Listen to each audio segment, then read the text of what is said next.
Salam, selamat malam Bapak Ibu jemaat yang dikasihi Tuhan. Saat ini kita memasuki malam Pasion yang kedua. Firman Tuhan bagi kita pada malam hari ini mengambil tema mencintai nyawa, kehilangan nyawa, yang diambil dari Yohanes 12 ayat 20 sampai ayat yang ke-36. Namun sebelum mendengarkan firman Tuhan, marilah kita menyerahkan diri kita sebelum kita mendengarnya dengan baik. Mari kita berdoa. Tuhan Bapa kami yang di surga, kami telah siap untuk mendengarkan firman-Mu. Berfirmanlah kepada kami semua, dan kami anak-anak-Mu siap mendengarkannya. Dalam nama Yesus Putra-Mu kami berdoa dan berterima kasih. Amin. Salam Bapak Ibu, jemaat yang dikasihi Tuhan. Mari kita membaca firman Tuhan dari Yohanes 12 ayat 20 sampai 36. Yohanes 12 ayat 20 sampai 36. Beginilah bunyi firman Tuhan. Yesus memberitakan kematiannya. Di antara mereka yang berangkat untuk beribadah pada hari raya itu terdapat beberapa orang Yunani. Orang-orang itu pergi kepada Filipus yang berasal dari Betsaida di Galilea, lalu berkata kepadanya, "Tuhan, kami ingin bertemu dengan Yesus." Filipus pergi memberitahukannya kepada Andreas. Andreas dan Filipus menyampaikannya pula kepada Yesus. Tetapi Yesus menjawab mereka, katanya, "Telah tiba saatnya Anak Manusia dimuliakan. Aku berkata kepadamu, sesungguhnya jikalau biji gandum tidak jatuh ke dalam tanah dan mati, ia tetap satu biji saja. Tetapi jika ia mati, ia akan menghasilkan banyak buah. Barang siapa mencintai nyawanya, ia akan kehilangan nyawanya. Tetapi barang siapa tidak mencintai nyawanya di dunia ini, ia akan memeliharanya untuk hidup yang kekal. Barang siapa melayani aku, ia harus mengikut aku, dan di mana aku berada, di situ pun pelayanku akan berada. Barang siapa melayani aku, ia akan dihormati Bapa. Sekarang jiwaku terharu, dan apakah yang akan kukatakan? Bapa, selamatkanlah aku dari saat ini? Tidak. Sebab untuk itulah aku datang ke dalam saat ini. Bapa, muliakanlah nama-Mu.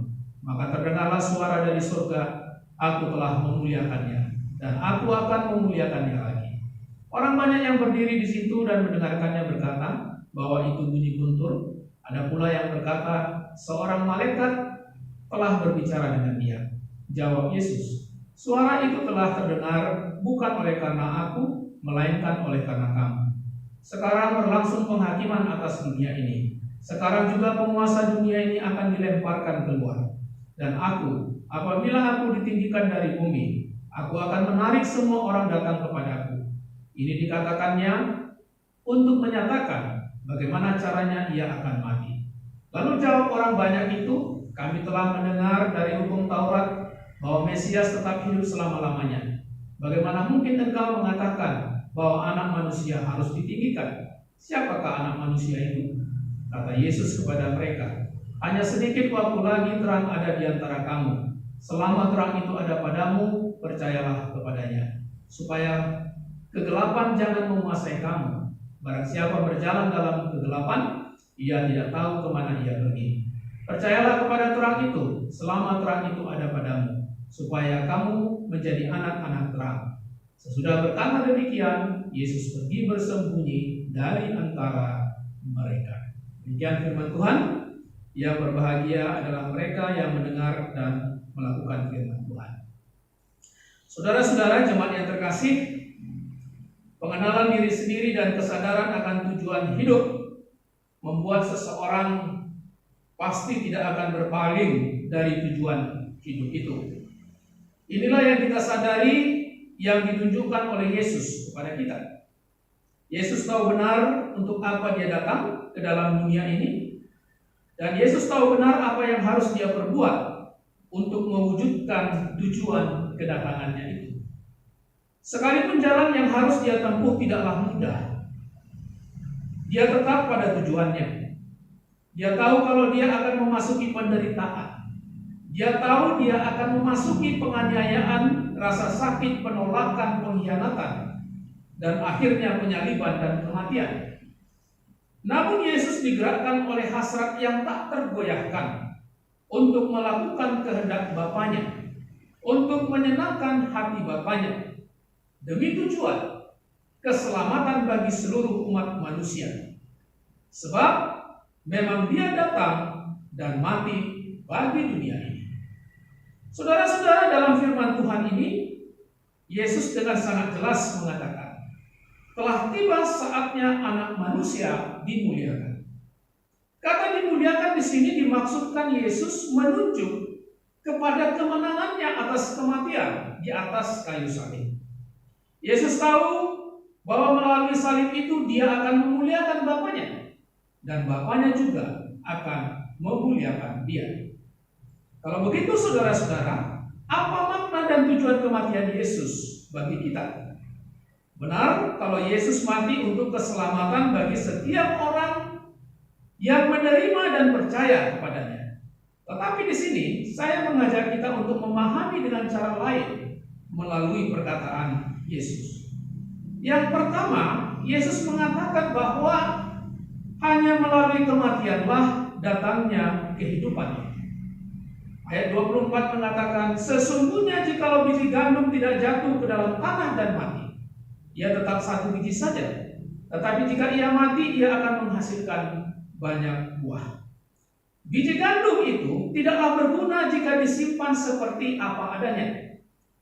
Hanya jikalau ia dilemparkan dan dimasukkan, ditanam ke dalam tanah, ia akan bertumbuh dan akan menghasilkan banyak buah.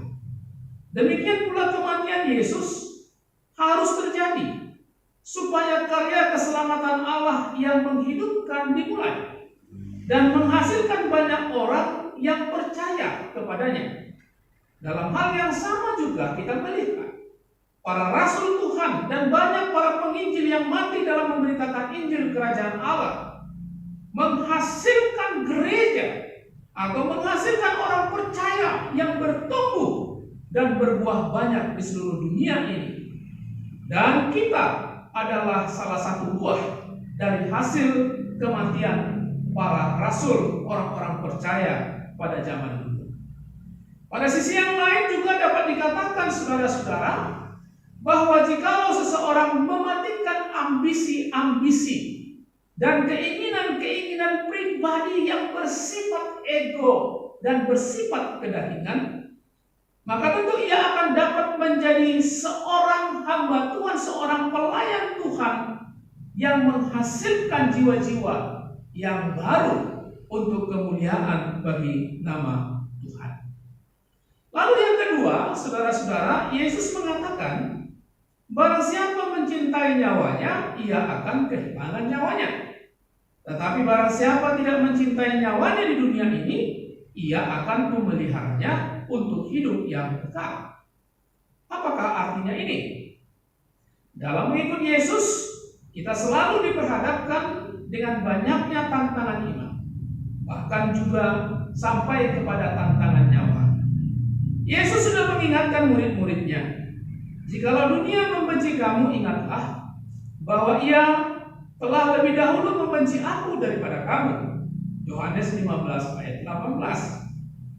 Dan Yesus juga berkata, setiap orang yang mau mengikut aku, ia harus menyangkal dirinya, memikul salibnya, dan mengikut aku. Matius 16 ayat 24. Dan ini bukanlah sebuah hal yang baru yang kita rasakan, bukanlah sebuah hal yang baru yang kita saksikan dalam kehidupan orang-orang percaya, di mana ada begitu banyak orang-orang percaya yang mengalami tantangan iman, bahkan kehilangan nyawanya. Sebab jikalau dunia menolak Yesus, maka sudah pasti dunia juga akan menolak para pengikut Kristus, menolak orang-orang percaya. Dan disinilah letak tantangan yang sesungguhnya itu. Sejarah gereja mula-mula juga sudah memberikan kesaksian yang nyata. Kesetiaan untuk memegang teguh iman dan tidak bergeser dari kepercayaan dalam mengikut Yesus membuat tidak sedikit orang yang percaya kepada Yesus kehilangan nyawanya di dunia ini. Mereka memang kehilangan nyawanya di dunia ini, tetapi mereka memeliharanya untuk hidup yang kekal. Yesus mengatakan, karena siapa yang mau menyelamatkan nyawanya, ia akan kehilangan nyawanya. Tetapi barang siapa kehilangan nyawanya karena aku dan karena Injil, ia akan menyelamatkannya. Apakah gunanya seseorang memperoleh seluruh dunia, tetapi ia kehilangan nyawanya? Ini berarti saudara-saudara, kita harus lebih mencintai Tuhan daripada mencintai nyawa hidup kita sendiri. Yang ketiga, saudara-saudara, Yesus mengatakan bahwa hanya dengan cara melayani Dia saja, maka seseorang akan dihormati oleh Bapaknya. Untuk apakah Yesus memilih ke-12 murid-muridnya? Jelas adalah untuk meneruskan pekerjaan pemberitaan Injil kepada dunia. Dunia perlu untuk mendengarkan berita keselamatan atau berita Injil dalam Yesus. Karena itu harus ada orang yang memberitakan, harus ada orang yang melakukannya.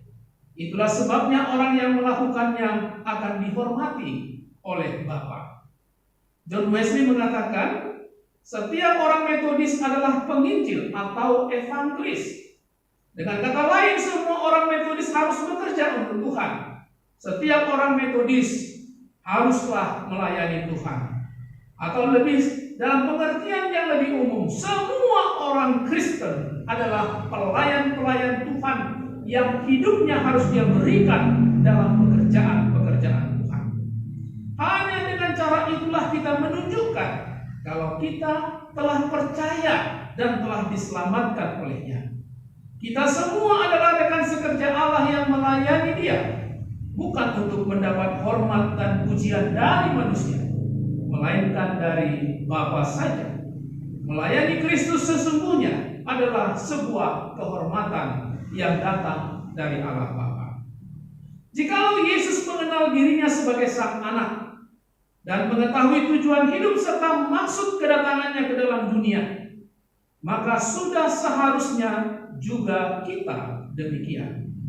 Jika kita tahu kalau Yesus sudah memberikan keselamatan dan hidup kekal kepada kita semuanya, maka mencintai Yesus lebih dari apapun, bahkan lebih daripada nyawa kita, sesungguhnya itulah tujuan hidup kita.